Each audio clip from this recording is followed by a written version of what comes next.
G'day Australia, it's Graham here. Sorry about that. Most of you understand what I'm about. I'm about fully restoring our lawful constitution. One of the things that I have always said is that we must fully restore our constitution if we're to move forward. Now that means going backward, but that's basically what we have to do. So at the end of the day, full restoration of our lawful constitution gives us an opportunity to rewrite our constitution in many ways, update it, maybe add a Bill of Rights, but certainly make sure that we're us and they govern at our will. Now, they haven't governed at our will since we elect independent people to govern at our will, to enforce and uphold our lawful constitution. Now, I don't know about any of you out there, but I just cannot see how this political system, the two-party preferential voting system, and the political party system, where they have made themselves the two preferred parties. Now, this happened in 1913. At the time, decided that they weren't getting enough votes because the vote was being spread too thin because of a lot of independents, which is basically what we're supposed to have, independent parliamentarians. The vote was being spread too thin. So they actually went to the parliament and they put a piece of legislation to the parliament, which was voted on and passed into legislation. But they can't change our constitutional rights by an act of parliament. Not allowed. It can't be done. They never, ever asked the people if we were, amenable, or if we agreed to doing it. Now, I can't even imagine what it was like in 1913. I can't. But what I can tell you is I think there would have been enough clever people back then, enough Aussie patriots back then, enough veterans back then, enough serving active service personnel back then that would have realised that that was a big mistake to actually agree. And it would never have passed. I don't believe anyway. And a lot of other people who believe what I believe also don't think that would ever have passed. So where's my point going? My point going is this. A lot of people are bagging the living daylights out of me because I want to go back to white Australia policy and all that sort of stuff. I don't want to go back to that at all. What I want to do is I want to make sure that everybody that in Australia that are voting age gets a vote for the person that they believe will be best to govern at their will. I don't want to see any more political parties because we are not being governed at our will. We're being governed at the will of a political party, because once they get in, they are driven by their caucus, which is the party politic, if you like, the body of the political party. That's not governing at the will of people. That's governing at the will of the people in their party, and not necessarily their party. They're the members of the Liberal Party or the Labor Party, but members of the caucus, the whip, all these people that drum up, the ideas that they will put to the parliament, and if they've got a majority, they will push through the parliament and make into law. Shit, that's not governing at the will of the people. So, as far as going back, we have to go back before we can go forward. We have to go back to a document that we know is indissoluble. We also know that it is a document in tandem with the Australian people and our and a reigning monarch, or the reigning monarch, and at the moment that's Queen Elizabeth II. And for all of you out there that say, she was removed, she wasn't removed. It's an indissoluble document. The only way that she could be removed as our reigning monarch is if we went to a referendum and the majority of the Australian people voted for a break or a dissolution of the Constitution, or a removal of her as our monarch or whatever. But it would have have to have been a majority of the Australian people and her, or whoever the monarch was at the time, to agree, because that's what it says in the Constitution. I don't give a two hoots about all these people that keep saying to me that, that's all bullshit because it was illegal and all that sort of stuff. No. It was fine until around about 1913, I think.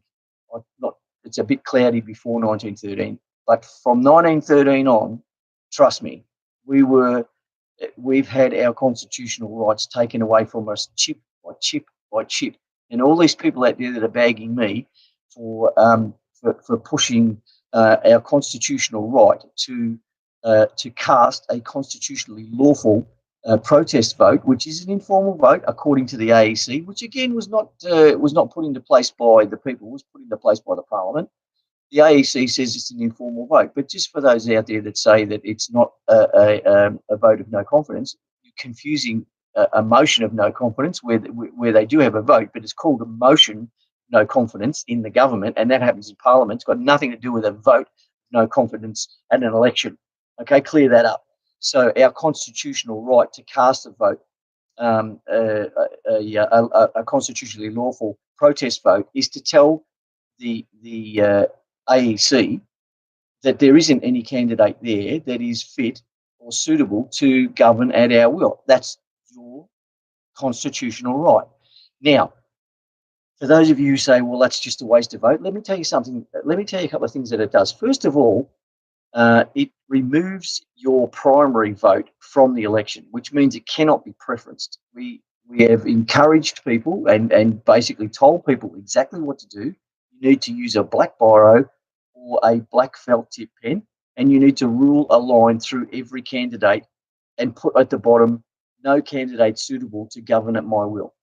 Now, that is an informal vote. Yes, it is. But the AEC brought out their voting analysis report, which was published in 2016, and they determined by way of looking at how votes were cast that there are three types of informal votes. One is unintentional due to misunderstanding, confusion. A lot of it's because of how to vote cards. People get so confused.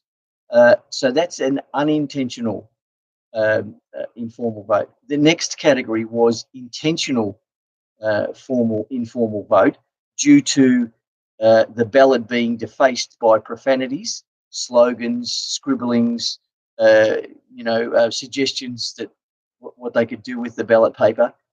And the third one, and most important one to our Constitution, was intentional informal vote due to dissatisfaction, and it's all written in the report, dissatisfaction of our democracy and lack of confidence in our Parliament and our voting system.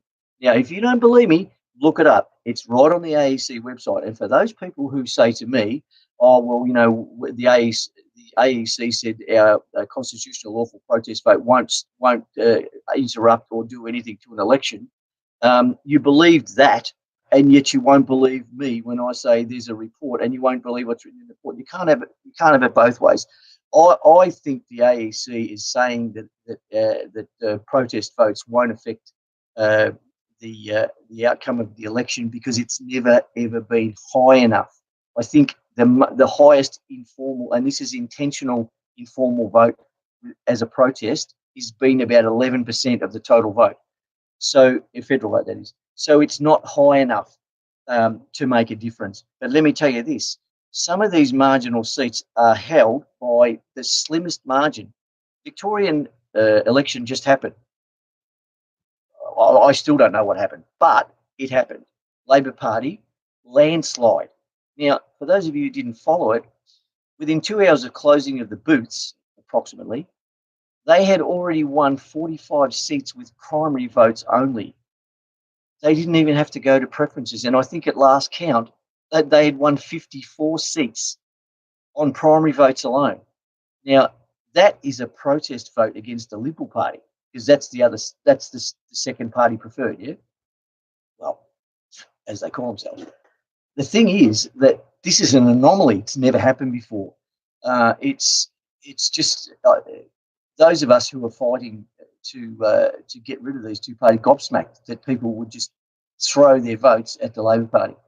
Now, whether this is transposed to a Labor win in the federal election in May next year, nobody knows. But the point I'm trying to make is this. The previous Victoria election, 48 seats of the 80-odd were decided by preferences, some of them 2 or 3 votes. The point I'm trying to make is that if you can actually make these two-party preferred battle on primary votes only, forget about the last result we just had because that was an anomaly, but we can hang a seat. Seats, by the way, a hung seat is where there is no clear winner. Okay? Please don't go off telling me about all this crap about, as long as they get the majority of votes. That's not how it works at all. But I'm not going to go into that, but you need to do some research on that because it's not how it works. But if you can hang enough seats, you can hang the parliament. Now, what happens with a hung parliament? Calls for a new election with brand new, so we can keep lodging constitutionally lawful protest votes until we get to the point where we'll only have constitutionally oriented independents running for government, for parliament, or we'll get enough international attention that it'll force our monarch, reigning monarch, QE2, to do something, to intervene and ask the parties, the party politics, if you like, to explain why the people are doing this and why they have no confidence in them. And that would be good. Now, can she do anything? Probably not. Would she do anything? Probably not. But if she did that, we would have our platform. Our platform is the reason that we have no confidence in the government is because they are not governing at our will. They are telling us what we want to hear in an election. They're getting their votes. They're also doing preference deals behind closed doors. And I know that you do the preferencing, but trust me, you preference a candidate and that candidate's already done a deal with someone else. Your vote is not going to, they're going to them and then going straight to the major parties. A vote in our current two-party preferred preferential voting system is a vote for one of the two parties preferred. Now, you've seen the Greens have been all but wiped out in Victoria. So, the thing is that preferences, it's not right. It's just not right. It should be one vote, one constituent for one candidate. End of story. And if if there's too many candidates, and then and the vote is spread thin, that's the will of the people. But I think if you look at it, sort of from a critical point of view of who runs for office, you will find that if it's cleaned up and they know they're not going to get these sweetheart superannuation deals, exorbitant expenditure reimbursements and salaries, it's not the issue. All these extra add-ons is what's the issue. If people know they're not going to get that, you're only going to get people who want to run because they want to see Australia thrive again. They want Australia to be a lucky country again. That's what you're going to see. That's my prediction. I know for a fact that a lot of people that I've spoken to who would be absolutely magnificent in the parliament, they don't even see the money. Now, I know that sounds funny. I know it sounds cliche. I know it sounds, it sounds like a bit of BS, but it's not. It's actually true. Because what they're looking at is they're looking at the future of their children, the future of their grandchildren, and future generations, and seeing nothing. Nothing. They're seeing UN-controlled Australia. They're seeing the UN-promoted New World Order in Australia, and Australia and Australians will cease to be what we are or what we have been. What our Anzacs fought for, what people like me and many people who are the same like mind as me, fighting for our constitutional rights. And our constitutional rights are in a document that's not being used by the government. So we have to fully restore. So the message is we have to go back before we can go forward. Are we going to keep the 1901 Constitution with the 8 lawful changes? Probably not.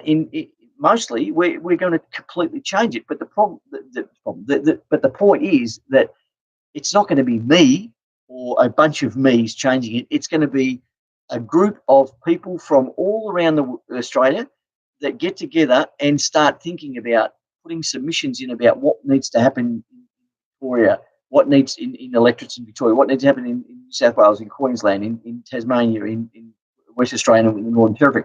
So they're going to sit there and they're going to formulate the required referenda that will go to the people to vote on, so that the people will have their say, finally have their say on the direction of the future of Australia. That's what being a constitutionalist is in my mind.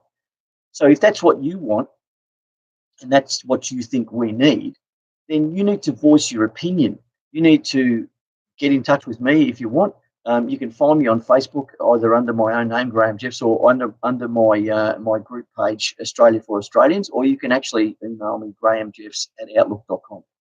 I'm not giving out my phone number because I did that once before and it was a bloody nightmare. But what I want to say to you is that if we're going to do this, we have to do it properly. And actually, I'm not going to say if. When we do this, we need to do it properly. And there are a lot of people out there in Australia in general that would be fantastic in our parliament. It's not the Dick Smiths, and it's not the Rod Culletons. It's not any of them. It's people who are community based at the moment, and they're working towards making the lives of those less privileged than a lot of us better. They're the people that you want to see in your parliament. Now, not all of them are going to run for parliament, because we know that, because a lot of them will say, I just can't do it. I'd love to, but I can't because maybe they're ill or maybe they just don't want the stress or whatever. But they will be in the engine room. I'm an engine room person. If push came to shove and people wanted me to run, I would run, but only for the Senate, because I think that's where the political parties can be stopped until we can get our constitution restored. But what I want to say is the most important thing is to make sure that we get the right people in the parliament to govern at the will of the Australian people, not at the direction of their party caucus, and certainly not promise all these things that are going to happen, and then like, oh, if you elect us, we'll do this, this, and this, and then they do on average about 1.5% to 3% of what they promise. They've got a million excuses why, but that's what they do. So you don't want them. What we do want is we want to advance Australia fair, which means that states would all come together, and just on states. This is what I believe the state should be. We don't need 2 tiers of government in every state. We need a federal government, absolutely, and then we need a state body. Now, is that a state parliament? I don't know. Is it shire councils? I don't think so. There's nothing in our constitution about local councils. Now, there is a double dipping of payments, like you pay your land rates, your land taxes, all this sort of stuff, but you also pay GST, and you're also paying all this other money. Now, they say, yeah, but that's what runs the country. Yeah, but why are we paying for things twice? Why are we paying an excise on fuel made from the oil that we export?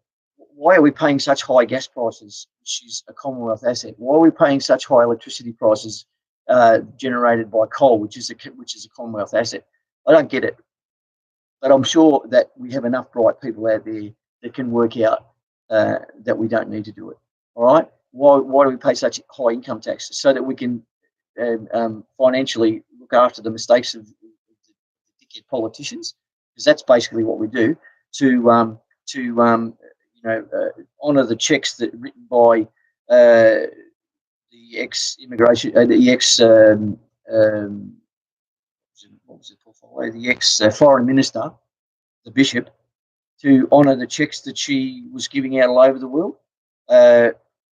No, sorry, but you don't have my permission to give money away to foreign countries, foreign entities, or anyone for that matter, while we've got people in Australia that are homeless, that are starving, that are in desperate need of health services, but they can't get them because they don't have health insurance and the public system's stuffed. While we've still got public transport systems that are still screwed, and most people, they think that they're being fixed, so they go and give it another try, and that's why the commuters go up and down, up and down, up and down, because they just put band-aids on things, and this is all foreign companies, and we shouldn't have done that. And I don't want to give away money to foreign entities or anyone else while our food bowl is being sold off to Chinese or other Asian countries. I don't want to give away any of the taxpayers' money while we haven't got enough water to pump around Australia to stop or to certainly minimise drought. There's a million things we could do. but they don't care about that. They're too busy. They're too busy looking at what they can do overseas. I don't care about overseas, to be honest with you. This G20, this G8, this all this bullshit that goes on. Look after your own people first. Look, for those of you who haven't heard about Donald Trump, you must be living in a cave. Donald Trump, apart from his aggressive nature, and he's just doesn't know when to shut his mouth. And the fact is that he will never admit that he's done anything wrong or something that he did was wrong. He won't. He's never going to admit it. That's fine. But you know what? I like the guy because he's got the balls to turn around and say, he's got to also back it up with the doing. We don't need anyone else around the world. In fact, we should call in all the loans that we've lent out to everyone and see how they can fare once they've paid us, the debt. It's never going to happen. But the point is, he's done that. He said, no one's coming into our country anymore as migrants or refugees unless we say so. Not the UN. It's got nothing to do with the UN. UNICEF, these entities that have popped up all around the joint. Don't tell America what we have to do, because we'll do what we think we need to do, and we'll do what we think we need to do in places where we think we need to do it. I'm just saying what he's saying. I believe that Australia could be self-sufficient. I don't think we need to import stuff. I don't think we should be forced to import stuff because some politician wanted a feather in his cap by doing a free trade deal with India or Asia or anywhere where they get to dump all their crap here in Australia, which is below the standards of Australia because they dropped the standards to let this crap in, and it's putting our small businesses out of business. I don't get that either. I'm a small businessman, sort of retired, sort of not doing much anymore. But the thing is that it's hard, it's tough to make money. It's even hard to get one of these jobs that they say they've created. And a lot of these jobs they've created are not for older Australians and they're not for young Australians. They're for middle Australia, and middle Australia is not where the jobs are needed. Just saying. So what's happening is a lot of middle Australia are changing their jobs. So they're leaving one job to get a better job instead of the government creating jobs for the people who can't get a job. Again, that's just my opinion. All right, so I've said a lot. I meant everything I said. If I've offended anyone, maybe you should be offended. I don't know, because I don't think I've said anything offensive. If you believe, as I believe, that we should fully restore our constitution so we go back so we can go forward, then you need to voice your opinion. You need to get in touch with us and let us know. All these new political parties that are popping up, political parties are not constitutional. It doesn't say anywhere in our constitution that we should be represented in the parliament by another party of people. It says that we should have independent parliamentary representation. Independent parliamentary representation. That's not a political party. So as far as I'm concerned, because it's not mentioned in the Constitution, it's unlawful and therefore it's unconstitutional. As far as the AEC goes, again, created by an act of Parliament, I don't believe that the Parliament should be able to create something that instructs or supervises or manages the way that the people of Australia vote. I don't think that should be a government decision. I think that should be a decision by referenda for the people to decide. And maybe we do need something, but we certainly don't need something that was created by the Parliament who reports to the Parliament and maybe is influenced by the Parliament. I'm not sure. But certainly we don't need anyone to tell us that we can only vote for two parties, that we don't need anyone to tell us that if we don't fill it in properly, your vote's not is informal. And we certainly don't need anyone to tell us that if you don't vote, we're going to fine you. Where did that come from? I know voting is compulsory in Australia, but you don't. It's the carrot and the stick, isn't it? Is that a good analogy? I'm not sure. The thing is that you don't get people to vote by belting them with a fine. What you do is you want to find out why they didn't vote. And 9 times out of 10, guess what? It's because they just so sick of what they see in the parliament, and they just can't be bothered spending half of a Saturday, because it usually takes half a day with all the rooting around that they do, to go and vote for a bunch of pricks that are just not going to do what you wanted to do anyway. And you're also restricted in who you can vote for because of the two-party preferred system. So let's just get on with this. Let's not worry about what a constitutionally lawful protest vote can be called, like also known as a vote of no confidence. It doesn't matter. The point is, it's a constitutional right of yours to cast one, and the more people that do that, the more likelihood that we will get noticed by, first of all, the people who we don't care about, the politicians. Secondly, by the other mob we don't care about, is the AEC. But more importantly, on an international stage, if we can get that on the international press, that Australian voters are voting intentionally informal votes of protest because they're not happy with the parliament, the way our democracy is, or the candidates that are put up before us, and also the voting system. It's not rocket science. Anyway, that's all I got today. But please, if you do one thing after you've watched this vid, think about what you want. Think about all the things that you see in Australia that could be fixed, and then ask yourself this: is that something the government should be fixing, or is that something that's just happening?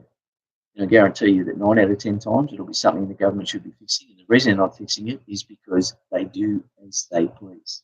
They do whatever they need to do to get your vote. And then once they get your vote, they do. That's the reality. All right. I'm out of here. Advance Australia Fair. I love this country. I really do. I'm 63 years old. I've had a good run, and I don't intend to go anywhere anytime soon. I've got 6 beautiful grandchildren from my 3 daughters, and I've got 3, I won't call them beautiful grandsons, son-in-laws, but they're all right. They look after my daughters and my grandkids, and that's the best that I could ever hope for. My lovely wife of 40 odd years, and a good circle of friends. But you know what? The one thing I don't have is peace of mind that my country is going in the right direction. I don't think it is. All right, I'm going to sign out now. Have a good weekend, and let's catch up on Facebook. Let's catch up on my email. Anyway, you can find me. I'm easy to find. Look at this, mate. You can't forget this. All right, see you guys.